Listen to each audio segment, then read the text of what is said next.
heading in our direction, guys. I have a good feeling you're going to like the numbers heading as we get closer to the second full week of February. Still experiencing well above temperatures, well above average temperatures for this time of the evening. 40 degrees, not only here in Omaha, a good chunk of the upper plains and Midwest still flying high in the upper 30s and some lower 40s right now, but 36 in Kansas City. And things are looking clear for a good chunk of the region right now. We're looking at a few clouds drifting down to the south, and our next inbound cold front is pushing throughout portions of the Dakotas, and that will be heading in our direction, not bringing significant supply of cloud coverage nor precipitation chances.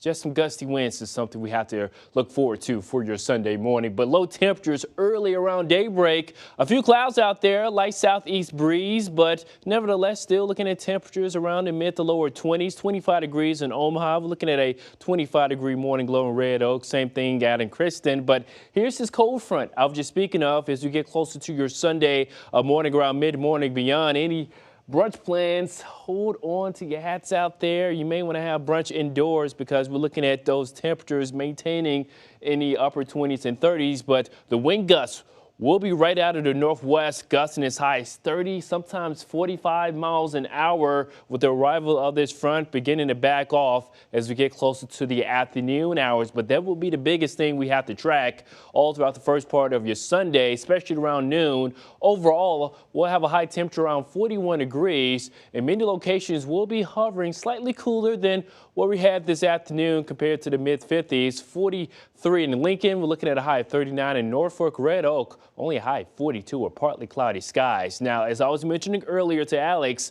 again, a significant stretch, a significant break from the winter season Monday afternoon. Warmer temperatures moving in by Tuesday afternoon, even including midweek as well. And that will be really illustrated on our 7-day forecast. Check it out, a high of 54 for your Monday, 58 for Tuesday. I may be conservative with that. It's many locations, especially the further south you go, could be looking at the lower 60s by Tuesday afternoon. Wednesday still flying high in the upper 40s, still remaining well above average as we close out next work week. All right, I'm an all four seasons kind of guy.